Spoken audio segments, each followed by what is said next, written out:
Okay, well, this year's session started on time in March, but it went way, way over. And after the longest session we've ever had, with so much subterfuge, so much gamesmanship, we have to ask ourselves, what the hell happened? And now we're going to find out. So let's jump into the rotation and let's hear about it.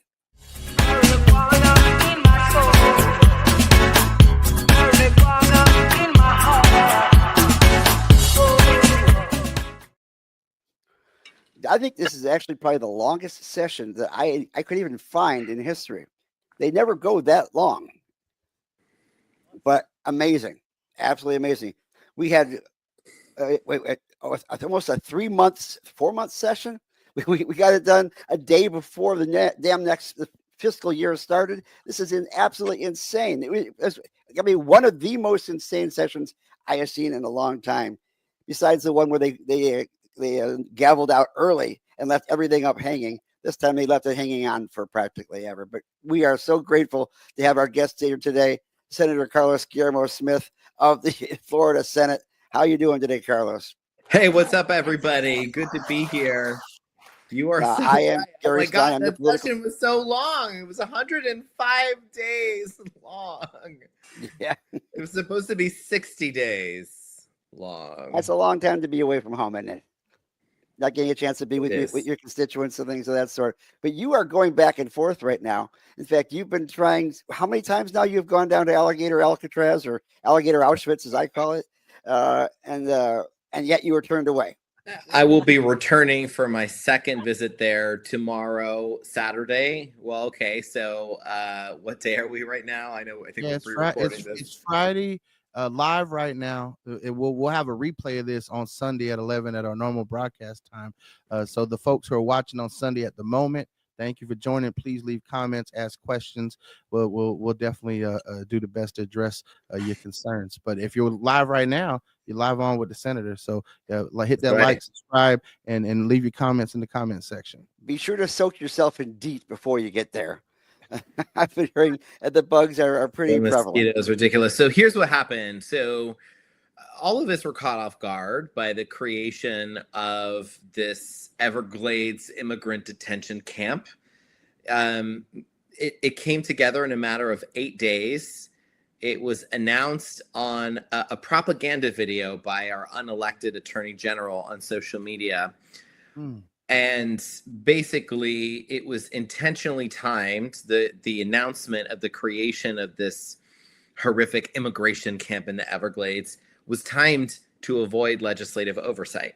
So as long as the legislative session was 105 days, and even before that, we were in committee in all of January and all of February. We had all the way until mid-June for the state to even give us a peek into their plans to build this gator gulag down in the Everglades. And they waited until session was over because they didn't want to hear what lawmakers on either side of the aisle had to say about it. They didn't want legislative oversight.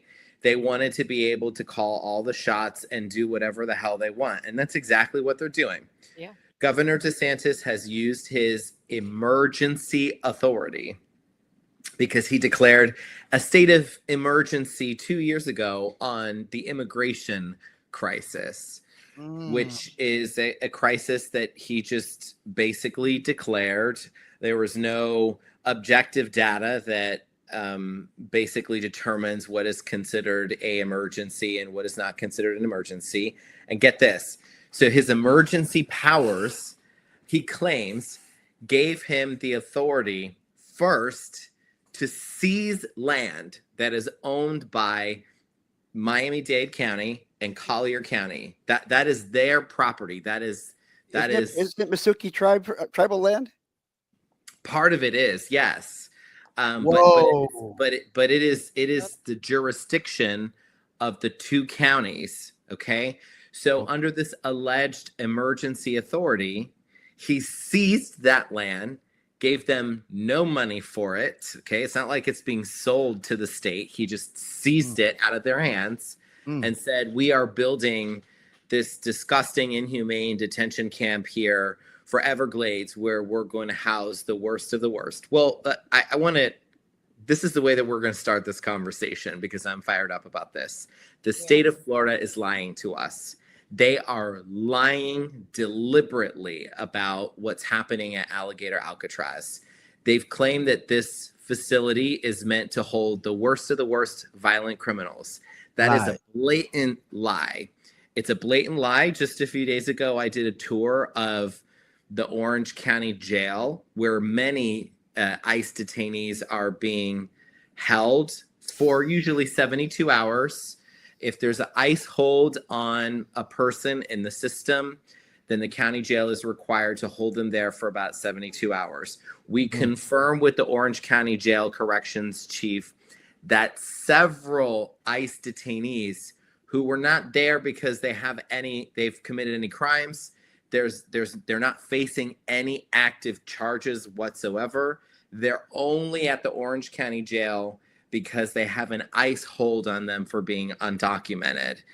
Many of those detainees with no crimes have already been transported and transferred to this Everglades immigrant detention camp. So if they are not facing any active crimes and they've not been charged with anything, and the only thing that the government has on these people is that they are undocumented, which, by the way, in many circumstances is a civil violation. It is not a criminal violation. Why are we sending them to a detention camp when they've not committed any crimes and not done anything wrong? Isn't there also a DACA recipient there who's supposed to be protected by DACA? Yeah, the DHC. Yes, it was recently reported and confirmed by the Orlando Sentinel that a DACA recipient is being held in this so-called Alligator Alcatraz. DACA recipients they have legal status. Yeah. They are legal in the United States. Okay. So we're being lied to about the fact that this is meant to be for the worst of the worst. So I went down there once. I went there, honestly, hours after President Donald Trump was there. So the only glimpse that we've had into this facility is what we got when Fox News was allowed in with the president of the United States with their cameras, and they, showed us their sanitized, exclusive Fox News clips of what it looks like inside. And we discovered that the day that Donald Trump was there, before any detainees had even arrived, and this was meant to be the best image they could put to the public about the conditions of this facility, there were floodwaters that came directly into the room where they had the flags and the microphone and the podium and everything set up for their propaganda show. I saw the photos online of the bad boy flooded.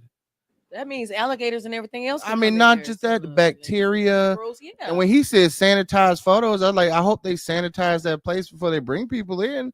But you know the answer to that is no. Everybody knows what the answer to that. Why on the water did they, really quick, Governor, did they give you Senator, sorry. future governors? Sorry, she can see into the future. I'm she was sorry. talking about it. She right. had the governor on her mind. Senator, it's okay. Sorry, Senator Carlos. Did they even say anything other than, oh, we're just gonna put this here for criminals of immigration, immigrants who's committing crimes, or is it just you just see that it's just for everybody? We've been given no information. Like, we literally have 0.00 info and intel about what's happening in this state-run facility, which is why. Senator, I just want to say to the Americans listening, the American citizens listening to this, all right, for each and every one of y'all listening, whether you're pro-Trump, anti-Trump, however you are, understand that either way, successful or not, of this policy, when this place is emptied out of the people they say are supposed to be there, and then they're going to deport them, who do you think they're going to do and put there when they need to keep those beds full for these private companies they've contracted with? That's what I'm saying. That's why I'm asking. Like, is it just us people who they can convict of any people convicted of possession? You will find eventually in these private prisons. I mean, most people go to jail for weed. Most people who even are arrested get court ordered to go to rehab. If you're lucky, in Florida, more than 20 grams is a felony. So like I need people to wake up at this moment and understand that as of right now, innocent people minding their business, whether they're here documented or not, are just going about their days, and these are the people getting thrown in there. Phil Arroyo, who's an immigration lawyer that I know in the Orlando area, says he has a client who has a green card that is currently there. So these are not the hardened criminals and invaders and MS-13 that they validate these policies for, that they validate their emergency powers over. We're being lied to. Just look at how ICE is. You can't really see me, Senator. I'm off to the side here. But the swing over, Carlos. We really look at how these people are being rounded up. Just the way that they are being, I don't even know if you could call it being arrested. But no, because there's no legit warrant. There's no bench warrant from a judge. These officers aren't identifying themselves. They're literally wearing masks. It's honestly it's reminiscent. I remember back in the day during the BLM protests, how conservatives were all up in arms because there was these group of people called Antifa that were wearing masks and running around all crazy. And now it's literally part of our government that these people are not identifying themselves. They're in California, they're going into weed farms at this point. Right. Yes, they this morning they raided several cannabis farms in California to round up immigrants who were working on the harvest. Yeah. I spoke to one. So we went to the Orange County Jail a few days ago, and we were brought into a dorm where they had, I would say, somewhere between 20 and 30 detainees who were there. The criteria for being in this dorm, I just want to be very clear. This group of 20 to 30 men that were there was that they had an ICE hold on them, meaning ICE was asking Orange County Jail, keep them there in the jail until we come pick them up. But the folks that were in that dorm, those 20 to 30 men that we spoke to a few days ago, had no criminal charges that they were facing. So then why were they there? How did they get there? They got hemmed up. The vast majority of them were picked up by the Florida Highway Patrol that has been weaponized by the governor to stop caring about highway safety and to instead just find undocumented people who are driving on our roads and apprehend them, detain them, put them into local jails, and then transfer them either to Alligator Alcatraz or some other detention center. One young man who was from Venezuela, who I spoke to at the Orange County Jail, told me his story. He said, "I'm here. I have an ICE hold on me. I'm not facing any criminal charges, but we were pulled over near downtown. I was a passenger. We were pulled over near downtown Orlando, and the reason they really started asking a lot of questions is because they found weed in the car. Well, guess what? The weed was the driver's weed who had a medical cannabis card, had the Florida medical cannabis ID card. But during that traffic stop, it was determined by Florida Highway Patrol that this young man, who was a passenger, who was not the person possessing cannabis and who was not the person who had the card and who was not driving, had an ICE hold on him because he was undocumented. He was not facing any active charges. He wasn't there because of some domestic battery incident or because he committed some violent crime. He was just in the car when they got pulled over. I don't know where he is now. I mean, he may be at Alligator Alcatraz at this point. And this same young man, by the way, had legal status 2 months ago. He had legal status 2 months ago before that program, which was called the Immigration Parole Program that was enacted under the Biden administration, was a legal immigration program for individuals from certain countries under certain criteria. That program was canceled and revoked by the Trump administration. And a number of people, including those who had TPS, who were legal, who did follow the legal process, whether you agree with it or not, they followed the legal process. They had legal status.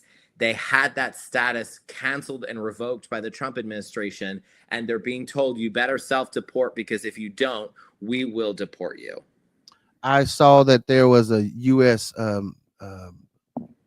recall he was a Marine or Army veteran. He was a vet. That's in the story. Who had a self-deport recently.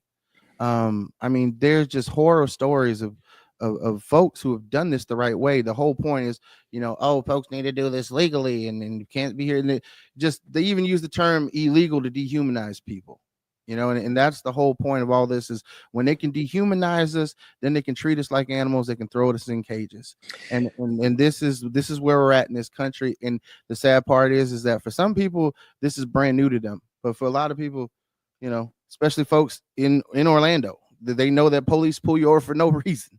If folks in Tampa know that too. Yeah. Well, that's been the basic problem is, again, the dehumanization. When they talked about we want to deport 21 million people, actually they said 21 undocumented illegal immigrants. They didn't even say people. They usually kind of leave that word out. But turning people into a large number, again, dehumanizes the entire situation. And they do not realize who these people are. Like that these are our neighbors. These are the people who shore up our community. These are the people who not only clean our houses, restaurants, they are the backbone of the construction industry here in Florida, as well as the economy. industry. The economy is going to be hard hit by the way this is going. On top of that, they just passed. They're in the process of passing the congressional budget. They and send to the president's desk soon. That is going to make the ICE budget triple what it is now. They'll be larger than the U.S. Marine Corps in budget size. I mean, and these are serious things to consider. Is who are these people going to be turned against when they're done turning them against who they're turned on right now?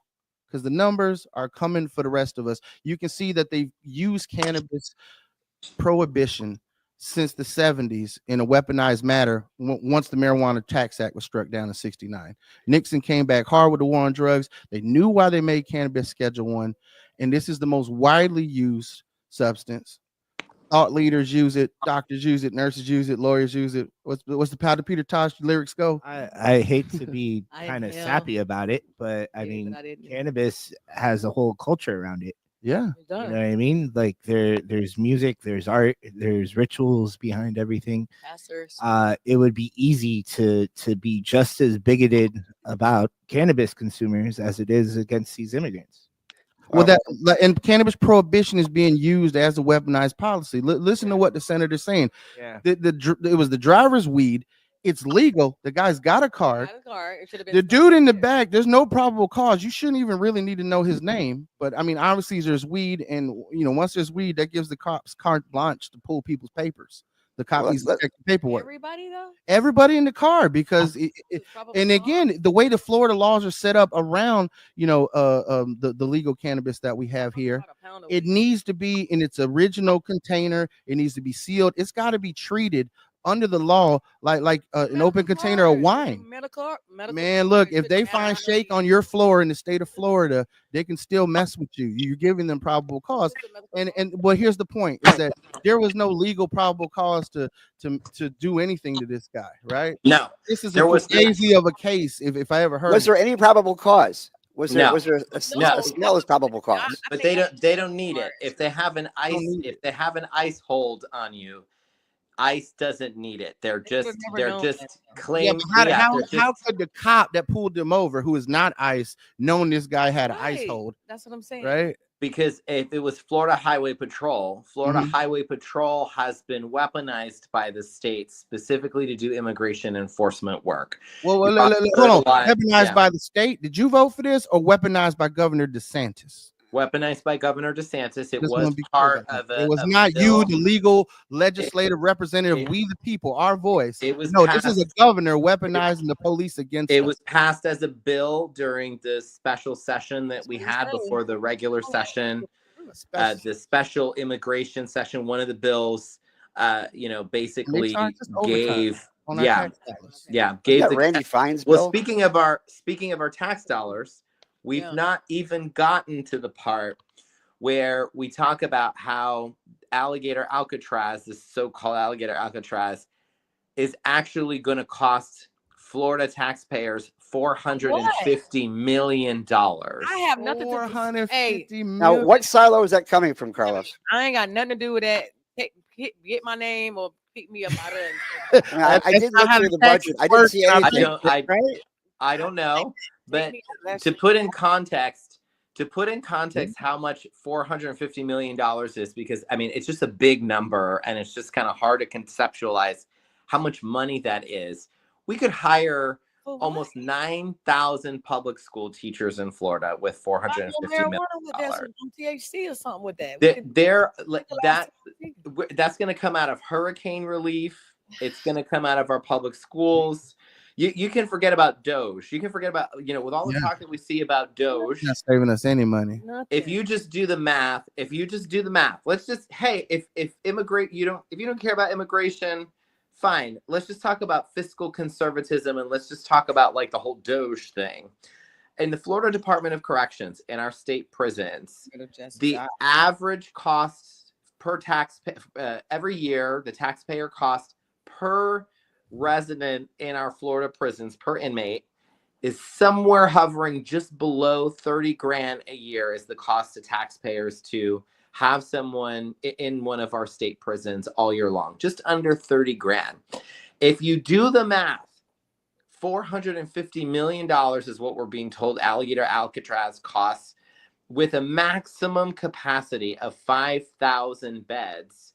We're spending over 200 grand a year per detainee in Alligator Alcatraz to keep them there at that facility. For what purpose? Why are we spending all of that? I'm not making the argument that all of these detainees should be in our state prisons, but if we're even looking at government efficiency, like what? Why? It was just discovered that top Republican campaign donors have actually been given lucrative multi-million-dollar no-bid contracts to build and operate Alligator Alcatraz. I know you. Oh, you don't say. No. I know you ain't on here telling us nothing. I know they ain't playing with us like this, Senator. We don't have time. Who knew Gio would get involved? We work way too hard to be dealing with something that's surrounded by alligators and water, and here it is. We just trying to legalize THC. Oh my! So we can go ahead and it's more than that. I know. I want folks to really understand, like, they're building a concentration camp with our tax dollars. They built it in a week.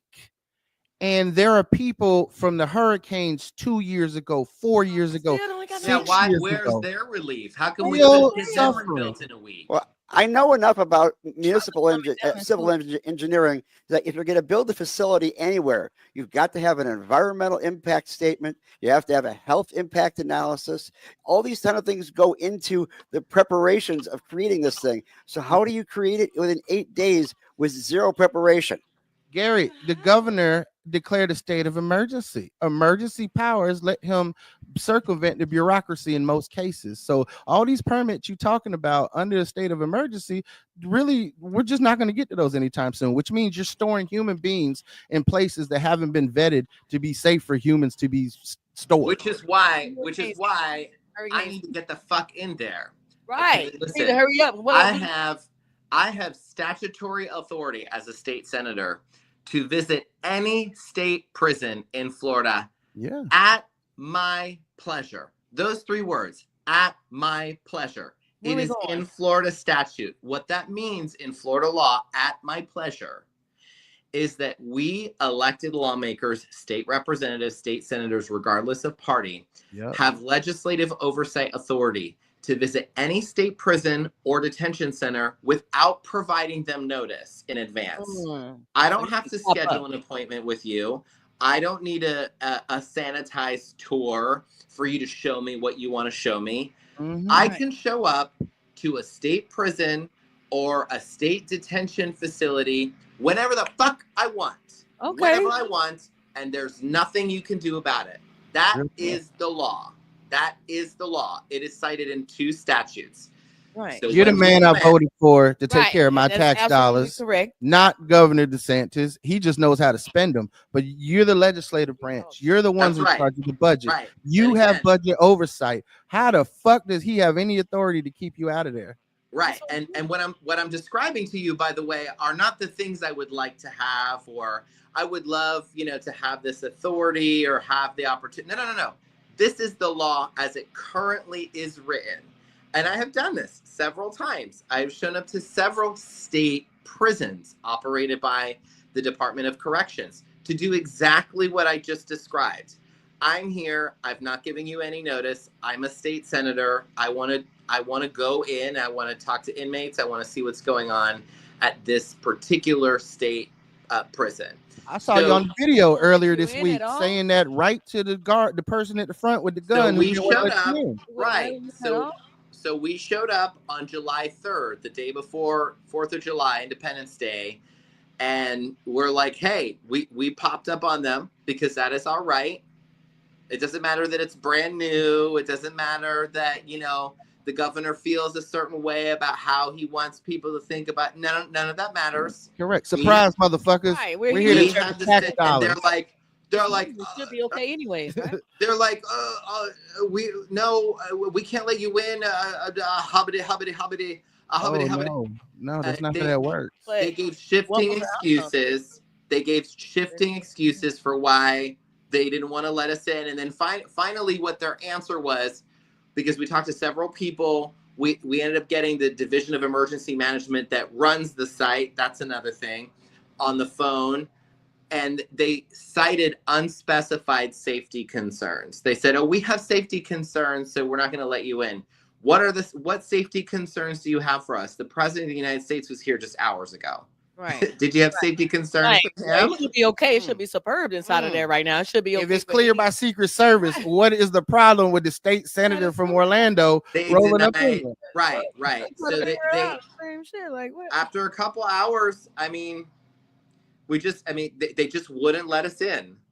So we left. Are you gonna try and go back, Senator? Are you going back? So we left. I'm going back tomorrow, but yesterday, in response to all of that, I filed a lawsuit alongside 4 other lawmakers, the ones who were there with me, who were denied entry, and we're suing the state of Florida because of their illegal refusal to let us into this so-called alligator. Oh no, He's gone. We lost him a second there. We Yeah, lost he was with Chef Jones, Anna Escamani, Yeah, I saw the video on Instagram. Raina, and I forget who else was there. Max Frost was there. Yeah, and Angie Nixon. He Yeah, had the Angie videos. Nixon. Yeah. He had the video showing when they wouldn't let him in. Yeah. I saw it on IG earlier this week, and he was there last weekend, right before the 4th of July. A lot of sneaky shit going on in the government right now, and I mean, the senator clearly is our elected representative in the government, in the legislative branch, the voice of the people, and Right. and like he said, they approved the budget. They're the ones in charge. Can you of- hear me? Yeah, Yeah, we facts. filled it in, no problem. You're just giving some commentary on. I think you can hear me. powers. So I apologize for that. I continue to have technical difficulties for some reason today. So we sued them. Now it's those state laptops. They need to get upgraded. But they don't have any money because clearly they're blowing it building concentration camps, and rather than funding the infrastructure that we need. Right. in So this to wrap this up, we sued them yesterday. I am one of 5 plaintiffs against the state of Florida. It's 5 lawmakers. We're suing Governor Ron DeSantis and the State Division of Emergency Management, telling them their refusal to let us in to exercise our legislative oversight authority is illegal. And we're asking a judge to force the state of Florida to allow us unfettered access to Alligator Alcatraz and all of their detention facilities at our pleasure, which is our statutory right. Well, I wish you buen viajes when you get over there. Be safe, because we know it's a nasty area, and we do have to kind of segue somehow into the actual topic we brought you on for in the first place. But let's go this way. The guy who got pulled over, who had a card, during the budget during the last budget committee meetings, things of that sort, they threw in a codicil that automatically revokes the medical cards of people who have been convicted of a misdemeanor or convicted nolo. Is that correct? That people can actually get their medical cards revoked? Yeah, Gary, that is Senate Bill 2514. That was basically the budget for the health department. And yeah, if this new law will suspend your medical cannabis access if you get a drug conviction. And a drug conviction can be as simple as improperly storing your legal medicine. You know, like we said, in Florida, what just happened in this situation with this car getting pulled over is that, again, you got to treat it like an open container. You know, it has to be stored exactly the same level of scrutiny. And if you got any shake in the car, you got a joint in the ashtray, it's funky in there regardless, because you shouldn't be operating a vehicle. You're supposed to be smoking in a private, domicile. So these are all the things and hoops you got to jump through, and not doing it right gives the cops carte blanche, probable cause to check everybody's paperwork, and somebody paperwork was lacking in the car. And now normally when session goes on, and now you can get charged with a crime. Like the driver can get the weed charge. This guy gets deported. This is just, I thought it was like prior convictions. So, for example, I have two weed convictions before I got my med card. Yeah, both of them for about a gram, and then I had a DUI. So I'm kind of expecting my card to get revealed. So what I saw, Carlos, is when the final version of the bill came through, and I was looking at it. From my understanding, is basically you got to catch a trafficking charge. In Florida, 20 grams or more is a felony. But 25 pounds or between that and 25 pounds is like trafficking. And then over 25 pounds, there's mandatory minimums in Florida. So this is the type of charges that essentially, when in regards to at least cannabis, that can get your current medical card revoked. But there are so many things. I mean, we're in the middle of a opioid crisis too.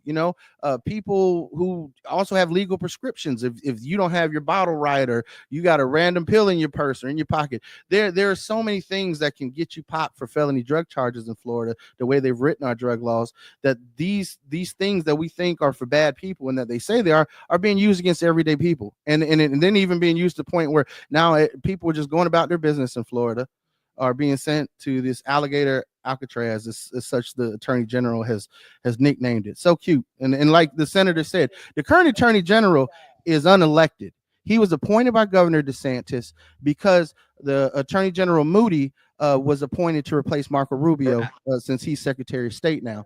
And understand that the Attorney General was Ron DeSantis's chief of staff prior to this. So he is his top dog, his numero uno, his hitman, his the run behind the whole organized, of the corruption that we see in his administration. All right, the shot caller, if you will. And this shot caller embezzled, supposedly, allegedly, $10 million of our tax dollars that we overpaid on, that Medicaid refunded the state. The governor's, him essentially wired that money, if you will, to the Hope Florida Foundation, which is run by the governor's wife. And then the governor's wife foundation then sent that money to two separate PACs. One of those PACs was run by the current Attorney General when he was chief of staff. It was a PAC, and they used that PAC money to run anti-legalization ads on the last vote. And they used that money to run ads to try and stop the Reproductive Rights Amendment too. So they used our own tax dollars against us to stop us from legalizing weed. And now they're pulling people over, even though their weed is legal. And somebody in the car whose papers wasn't right is now being sent to a concentration camp in the Everglades, possibly, and then deported. And now the Supreme Court this week said Trump can have people deported to countries they're not from. What? So they sending people who from Venezuela to Sudan, people winding up in Africa and like no hablo, and they in Africa. I'm convinced that Trump got a lot of family members in the office. I'm convinced that it's really not what you know, it's who you know, because this is, even with Governor DeSantis, it's like he knows somebody that knows somebody that knows somebody, and they can like I was saying, these private prison corporations, They're the ones. I mean, the same lobbyists that we saw the big cannabis multi-state operators hire is the same ones that the private prisons use. And these guys are so connected that they get every meeting they want with the governor's people, with the folks that are on the opposite side of the aisle is the senator. And I mean, these are the folks that are paying to run our state to infringe on our democracy. I mean, there's a reason why it takes 60% of our votes to pass something that the legislator could pass very easily with a simple majority. Right. Well, one thing is interesting, the legislation has done. I mean, first they demonized DEI, which is ridiculous. They also demonized the word woke, and unexpectedly, they also demonized the word hope this year. Man, well, look, we're in these culture wars about words and people's pronouns, and it's about this money. Let's just call it what it is. It's all about money. It's not even real money. Well, There's a lot of grift. I'm talking about hope. I'm talking about the Hope Foundation, of course, and the Schools of Hope. Everything. There's grift everywhere. Look, Alligator Alcatraz, $450 million, multi-million-dollar no bid contracts being given to top Republican donors. That is happening. Unapproved. All the higher ed, anti-woke shit that DeSantis has been behind for so long. The takeover he did of New College that is a couple years ago of higher the ed. new textbooks that they're going to order. All of those people are making beyond six-figure salaries now. He's appointing all of his buddies to that New College public university. Same thing with the Hope Florida scandal. Grift. They stole $10 million of Medicaid money to basically pay for anti-Amendment 3 ads, anti-Amendment 4 ads. They took the money, put it into committees, into political action committees, into the Republican Party of Florida's coffers. They money laundered taxpayer public money for their benefit. And if they do it once, they're going to do it again. How can we get in front of them? They're going to do it again. They're going to do it again. Sit down. Well, the Hope Foundation, obviously, they shifted $10 million to anti-Amendment 3 ads. Now, the good people at True Booth. Now, Gary, you do it a disjustice by making it that simplistic. I'm digging deeper into it. The governor's wife's foundation gave money to the current attorney general when he was the shot caller for DeSantis, and his PAC, the one that he oversaw, was the one that gave the money to run the ads. So they're moving money 2 and 3 levels deep, just to circumvent the law, to circumvent the Constitution, to circumvent the people's will, to circumvent the job we elected Senator Smith to do. Well, Carlos, what is going on with the investigation of the Hope Foundation, and where is it going, or will it go someplace, or will it go with the Epstein files? Well, if you can believe it or not, the Hope Florida investigation into that money laundering scheme that is led by our state's unelected attorney general, who was then Governor Ron DeSantis' chief of staff. The investigation into that. I knew it. The investigation into that was led by the Republican-controlled Florida House of Representatives. They found out a lot of information during that investigation, but then the investigation basically stopped because witnesses stopped showing up to the legislative committee that was conducting the oversight hearings.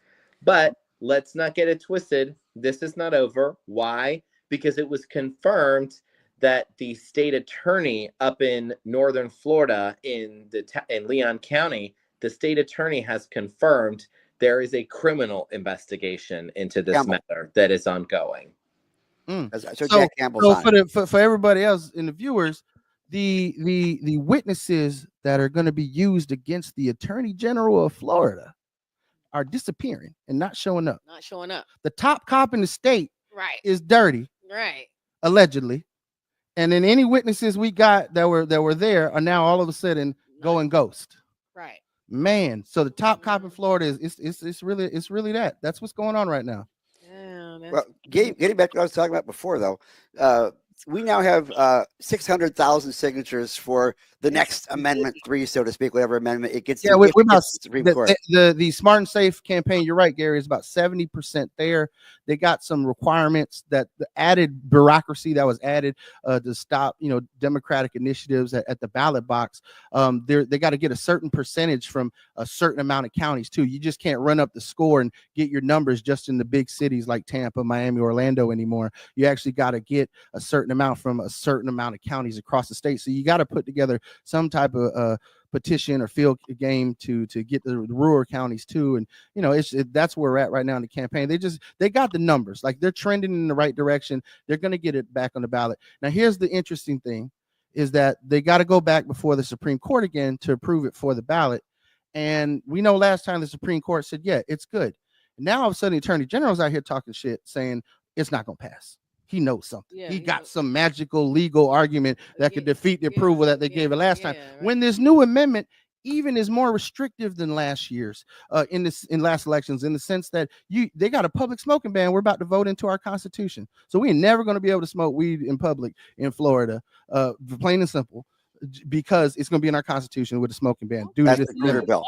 Okay, anyways, it don't matter. I mean, so but this is what in if you want legal weed, that's something you're gonna have to accept as a policy. That's the thing you have to understand, Katrina, is that if you're caught smoking in public, you're probably gonna get deported to Mexico. Yeah, that's we say all that to get to this. Thank you, Senator. Your thoughts? Get your ass in the back. So it's just so unfortunate. It's just so unfortunate that all of this. It is. You're trying to make a light of it, but it's sad, Senator. I really wish I can be down there with you when you go to the alligator Alcatraz. I'm just getting, like, even as we're sitting here talking, like, I have, I don't know, 150 unread text messages in the various threads that I'm in just since we started this podcast. And apparently the Division of Emergency Management is now going to splinter us off into groups for our guided tour tomorrow. Okay, so then. I expected we were all going to be together, but now they're separating us into teams. I'm sure they've intentionally done that because they want to break some. Say, I'm probably identified as a troublemaker. I'm a troublemaker, so I'm going to be broken off into like some other group where there's no other troublemakers that I can. They want to ask some questions. Well, I know that you're all troublemakers. They're curious why the senator's so curious. Right. The senator. That's exactly what they want. They want to get him alone in the room, right. And they want to say, "We're curious why you're so curious about what we do around here." What do you want to know? You gonna tell us, Senator? Ridiculous. Come back and tell us what's going on, Senator Smith, please. Man, Senator, I'll just say this, man.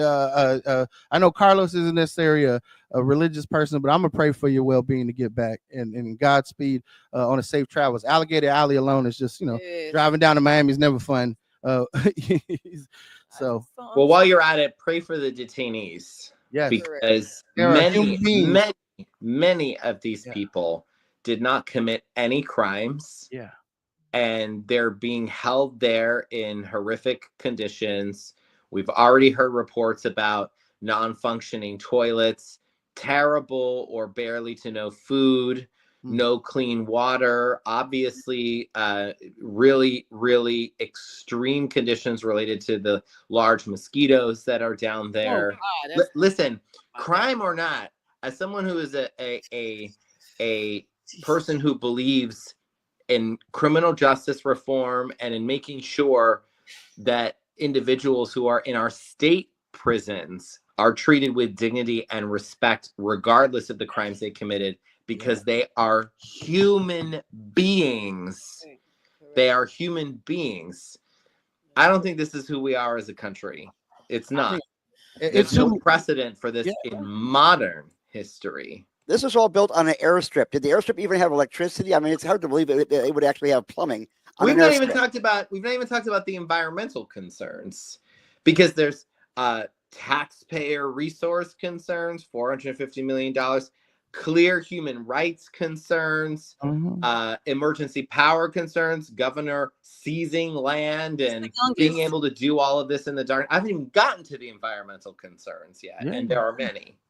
Really quick, Senator, what's the youngest immigrant they have in there? That detainee. What's detainee? I mean, they ain't giving him no info, but we've seen kids. Did you see? We've seen kids 4, 6, I don't know how deported. many people are in there. I'm talking about in this. Yeah, place. well, who is it? I don't know how many people are in there. For men or women, who is it for? You don't know. He about to go down there for this tour, but I don't know. But one thing was reported in the Miami Herald is the Miami Herald obtained a planning document from the state that talks about the guidelines that they will use at this so-called alligator Alcatraz. And the guidelines included protocols on how to deal with pregnant women in Alligator Alcatraz and children in Alligator Alcatraz. Oh, man. That was in the guidelines, written guidelines that were obtained by the Miami Herald in their investigative reporting. Guidelines which have not been made public. Right. Is there anything we can Again. sign on behalf of this? Is there Again, it's all a secret for a reason. They're hiding everything. Sure, Katrina, there's petitions you can sign online. But what's the Here's the petition? question: What's the Has the petition attorney gonna do? We has just the ran through the General of Florida corruption weighed in on of the that? governor, Yeah. the corruption of the attorney general. You talking about signing the petition? this out, man? Oh my God! Look at the modern era, how we've done to us. You know, Guys, I'm gonna sign this petition, and it's gonna make a difference. one at a time, guys. Senator, has our Surgeon General done a tour of the facility yet? I don't know. I mean, not that he's big into health, of course, but I don't think he really is, unless he's selling. Well, something I mean, for it. I would presume that he would be very concerned about the reports that have been shared with the media that detainees are being immediately vaccinated without their consent. Oh man. Oh, come on. Man, those are areas where Zika was. I mean, prevalent. if you care about an issue, if you don't want to be forced to be vaccinated, if you don't want to wear masks, how do you just suddenly turn around and then force vaccinations on people you don't like, and then wear masks to apprehend people in their community only like when you want to? Like, what do they stand for? Be consistent. I don't understand. They know better, right? They know better, the senator, because this whole facility is a breeding ground for Ebola, Zika, dengue, and everything else, and they're giving these people their shots because they know that. Well, there's no dengue there that I know of, but I know that there But are I definitely thought Republicans were opposed to forced shots. vaccinations. As They much pitched a shit fit about talking as that for they years. As they did, yeah. during COVID about these shots, and they still shit Come talk. on. I'm my unvaccinated goodness. and ready to party. You see how this bullshit? I don't need my mask. I'm like, you probably don't even wear condoms. You a public health risk. You won't even get vaccinated. Oh shit. I mean, we could talk about this all day long because, like I said, it's a fiery topic, and I'm certain it is deeply Senator, on the hearts and minds of anybody who has empathy. We appreciate you, Senator, for standing up and being a champion and speaking up when so many people remaining quiet. I mean, you said 5 of y'all filed suit. There's 120 people in the House of Representatives, and only 5 got the cojones to tell the governor, yo, what are you doing with our tax dollars? And I know you're not planning to put people here. And as much shit talking as y'all did about shots, now you're giving people shots without their consent. Expeditiously. Oh man.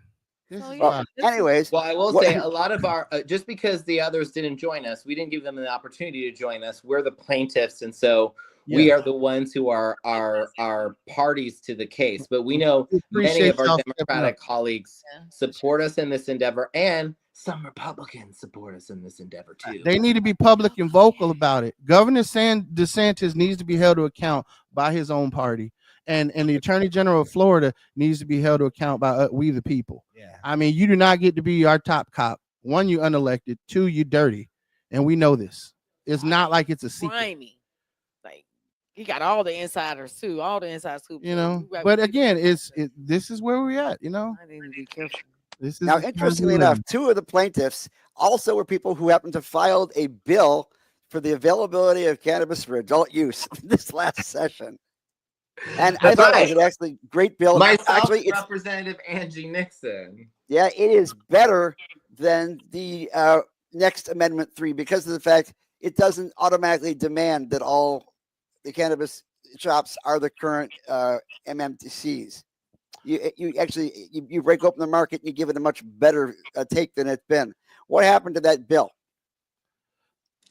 It was never heard because Republicans are not interested in legalizing cannabis. Look, here's what I know amendment people feel how they feel about Amendment 3. People feel how they feel about Amendment 4. I get it, but let's look at the facts. Yep.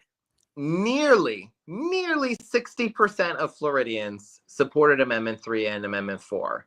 So just because it didn't make 60% doesn't mean it's not good policy. A lot of people didn't vote. A lot of people didn't vote. Yeah, we got the numbers. It's polling. It might not be 60%, but a clear majority of Floridians said in November 2024 they want legal weed. A clear majority. Yeah. And then a clear majority in Florida, which is a red state, said that they want to overturn the state's extreme 6-week abortion ban. That is what a clear majority of Floridians said, including a vast number of Republican voters who supported Amendments 3 and Amendment 4.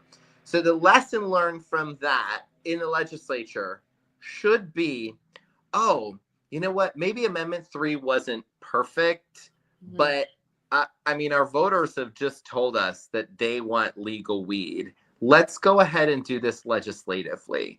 Let's go ahead and, you know, put the bills forward, hear them, do this, because even though it wasn't 60%, a clear majority of Floridians want this. Nope, they didn't hear any of the cannabis legalization bills. Same with abortion. A clear majority said they wanted to overturn the extreme 6-week ban. So what did we do? We did nothing to weaken the 6-week mandate that we have a near total abortion ban in the state of Florida. Here's what we did do, though. What we did do in response to what a clear majority of Floridians said that they support, they did make it nearly impossible for future citizen-led amendments and ballot initiatives to make it on the ballot. They put all of these new onerous restrictions on citizen-led constitutional amendments like Amendment 3 or Amendment 4, regardless of subject, because they don't want to make it that easy, they claim, for Floridians to change the Constitution. It's not. Hey, I don't think it should be easy to change the Constitution either. It's already nearly fucking impossible to do it. So the fact that they made it even harder just goes to show you how out of touch they are. And Senator, I just want to characterize it by what you mean harder is they made it to where you actually have to have a ridiculous amount of money to do this. So they just put it out of the reach of regular citizens. So now the moneyed interest in the state that we've already talked significantly about this episode in the grift are the ones that can change the laws now, not we the people, basically. You know, because you're going to have to hire for petition gathering folks in a certain amount of counties, and those petition gatherers are going to have to be so professional because you can't just be volunteers. And if you're paying people, there's more hoops to jump through. I mean, there's reporting to make it so onerous that, you know, a bootstrap grassroots initiative can't do anything to change public policy anymore. It's only going to be moneyed interests in Florida that can mess with our Constitution. And and they've shortened the time frame that you have to send those petitions back as well. Yeah. So that leads us back into the point that we are representative government, which means our representatives in Tallahassee, our senators and representatives, are supposed to be there to help legislate for us to go ahead and give us the things that we want. And which is interestingly enough, we had 21 cannabis bills this last session. Even the bill for food and hemp products that Trabulsi and Davis put through, that one didn't go through either. And yet that was something that the Republicans did actually want. 21 bills, Gary, you say 21 opportunities that the Republicans in Florida who are elected had to do something and improve the lives of cannabis consumers, cannabis patients, people suffering from chronic debilitating illnesses, people who are parents, people who are hardworking folks, and they're still going to get fired from their jobs, even though they have legal medicine. People are still getting pulled over and illegally searched, even though they got legal medicine. This is what we got. This is when we talk about representative government. I'm like, elections matter. Yeah, you want to know how much elections matter? When there came a shitty bill this session that they pushed through and everybody voted for it, I called up this man right here, Senator Smith. I said, Senator Smith, I don't think they gave you the 411 on what you're really voting for on this. And he listened, and never in the history of my life have I seen an elected legislator listen to their constituents, listen to small business owners, and change their vote and said, put it on record. I'm against this. Right. Even if everybody else is for it. And Senator, that's the type of character that you have, and I appreciate you standing up for us, because that there are few and far between folks like that are in elected office. Thank you for that, Chris. And you're talking about how it was the only no vote in the Florida Senate for the hemp regulation bill. Look, I won't get too much into the details of the policy because a lot of it I'm way less familiar with than you are. You are the subject matter experts, and also Carlos here is because he's the small business owner. It's his livelihood is being affected by these regulations, and you know, he could tell you all about it from the perspective of the people going through it. I know it, Carlos. I know it. Well, and here's and what I'll say just really briefly is just eventually one of these hemp regulation bills is going to pass, right? It didn't pass this year because we ran out of time, it got blocked, whatever. Eventually one of these hemp regulation bills is going to pass. And I mean, I think everyone knows that, but it can't pass in its current form. Like some of the stuff that was in there, like related to like not even letting you sell your products at like a trade show or a fundraiser or something like that. There's just like so many little details that are just so punitive and so like just not like, yeah, there needs to be a regulation of hemp, but the proposals they keep putting forward ain't it. Well, you know, it even bothered me about how they do events and how nonprofits like NORML won't be able to have, you know, hemp vendors support our events anymore. And without support of people like Chillum and Carlos and Hannah and Vinny at Cushy Pies, and even like we have a Dab Day coming up here tomorrow in Tampa from 4 to midnight. Dab Day Productions is hosting, you know, 710 Dab Day at the Cuban Club for the second year in a row. They're bringing in I just saw them setting up the stage. I mean, there's gonna be so much economic just energy coming into Tampa, good for our businesses, good for Hell yeah. And they're going to make it harder to do events like this moving forward next session if they pass this bill. And we've seen this bill come up multiple times in different forms. Each and every year they make it harder for small businesses, for nonprofits. This is not a pro free enterprise political party or folks in power that we're seeing. And Senator, you know, you're one voice among 40, and we appreciate you being the loudest voice possible, even when it's hard. Gotta get more shirts and stuff made. Thanks, y'all. I appreciate it. I'm getting close to the time that I need to bounce. You're a busy man. You got a lot of things going on. We appreciate you looking after our tax dollars and looking out for the safety of other people. Always, friends. Thank you so much, Senator. It was a pleasure. I really appreciate it. Thank you so much. Yeah. It's always great to be on the rotation. Hey, indeed. Hey, we appreciate you. Indeed. Carlos, I think with all that, it's time for the normal news, man. Have a good day, y'all. Senator.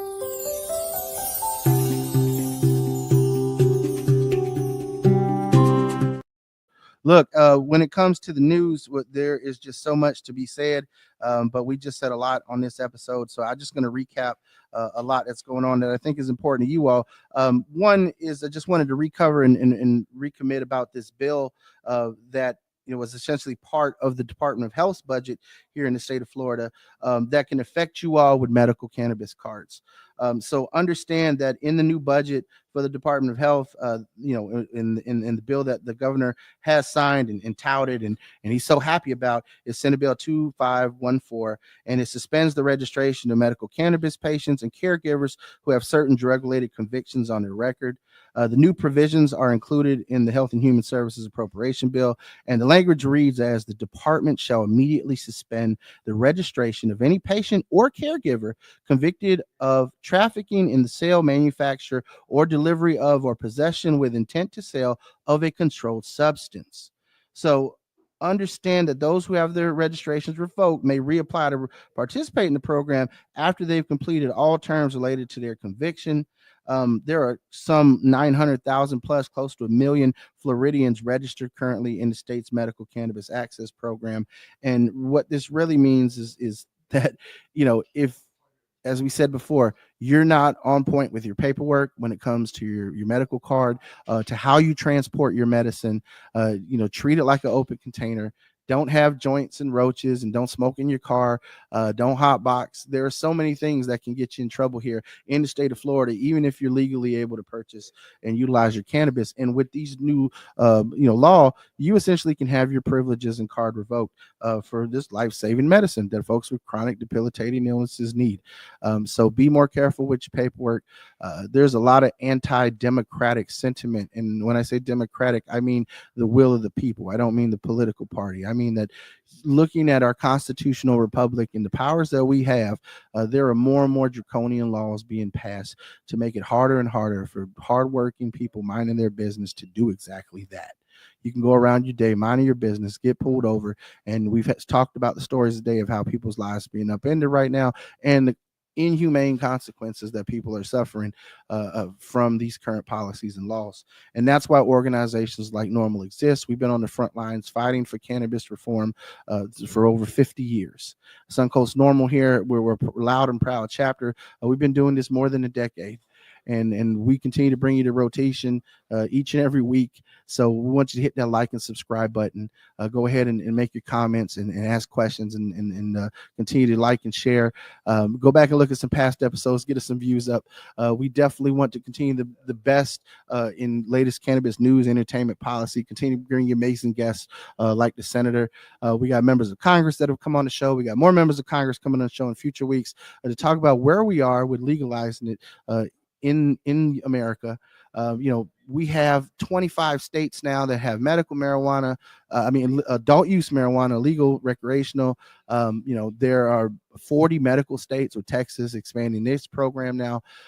As a policy, cannabis criminalization continues to be used against American citizens. You see how we just talked about the story today, how it's being used against non-citizens, just everyday hardworking people going about their business, getting arrested and having their lives upended for these bad policies and wasting our tax dollars on top of it. And so, we had the opportunity in 24 to legalize it. People had gripes around, how things are structured.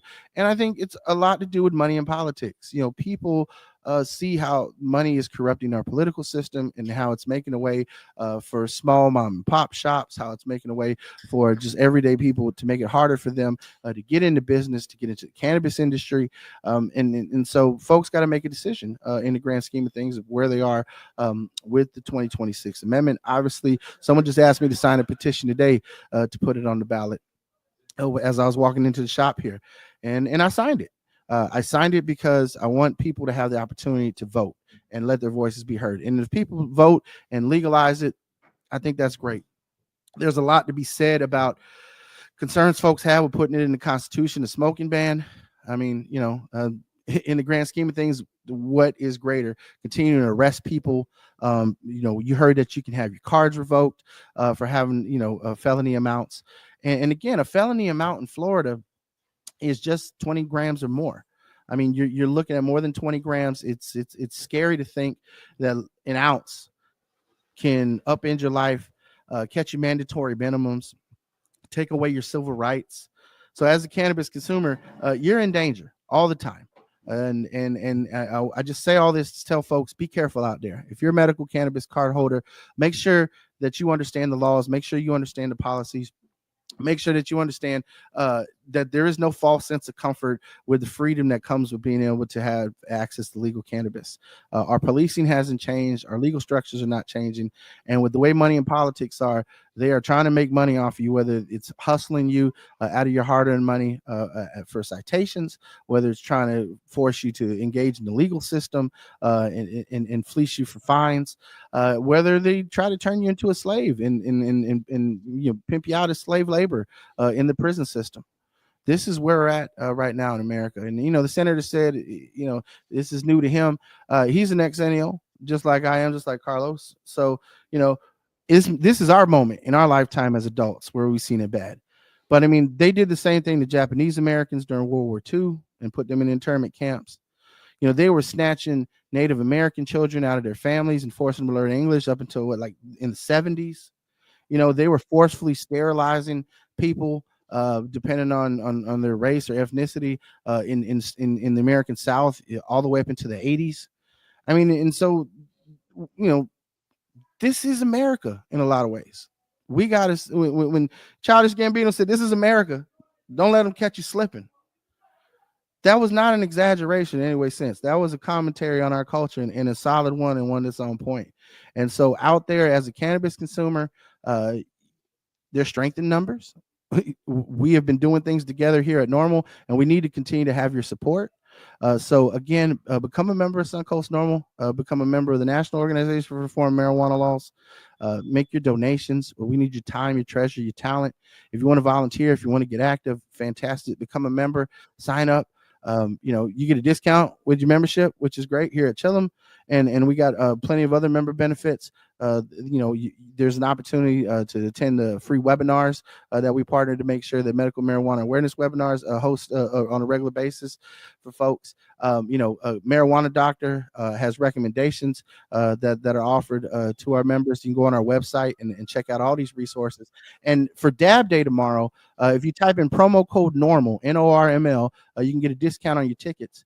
I'm pretty excited for it. We'll be out there. We have a tent.